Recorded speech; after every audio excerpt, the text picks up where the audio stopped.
This week, fun, big time, as Mark McGuire, Ringo Starr, Jennifer Jason Leigh, Danny Glover, and even more stars visit The Late Show.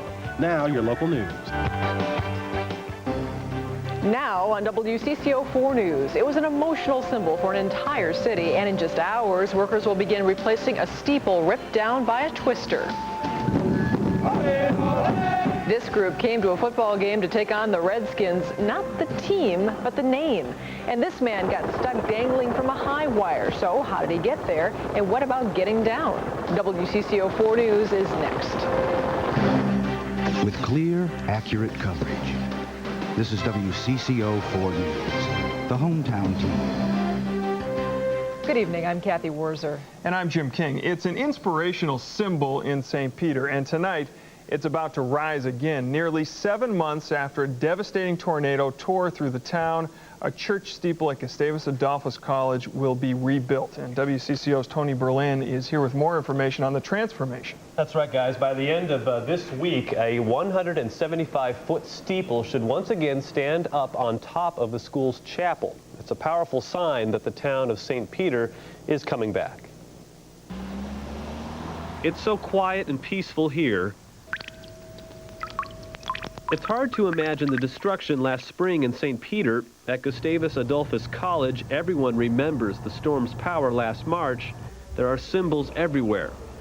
A mangled cross that used to top the chapel steeple sits next to what's been called the eternal flame, a candle that continued to burn while the tornado blew through. Looking back at it and compared to what it looks like now, it's just amazing. Here's what it looked like when the steeple atop the school's chapel was flattened. That was one of the saddest things, to come back to campus and see the spire was gone. Now only a few hundred feet away sits 3 sections of steel and aluminum that will form the new steeple.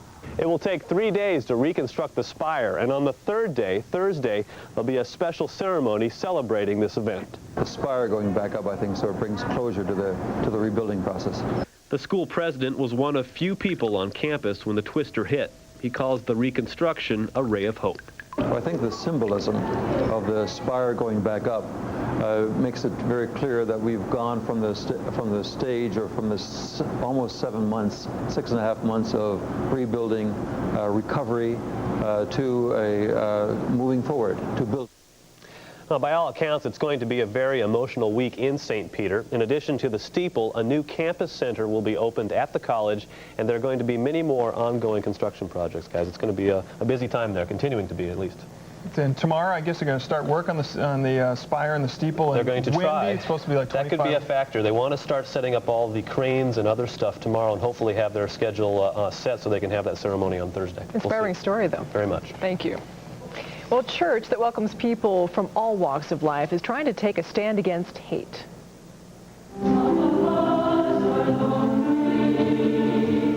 All God's Children Metropolitan Community held this vigil tonight for a gay student murdered in Wyoming. The group of straight, gay, lesbian, bisexual, and transgendered people gathered to pray. Toward the end of tonight's service, they then lit candles as a symbol of the work that needs to be done to stop hatred and attacks like the one that killed Matthew Shepard.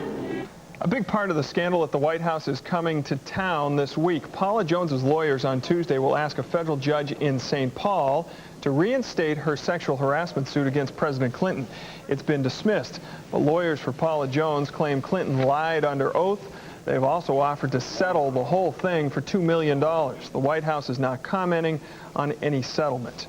Well, are you tired of those high-priced tickets, the airline tickets that you're buying? And if you travel out of the Twin Cities, I think we know the answer. But part of the problem is that we are a hub city. And as WCCO's Chris Otson explains, there's something being done this week that may help.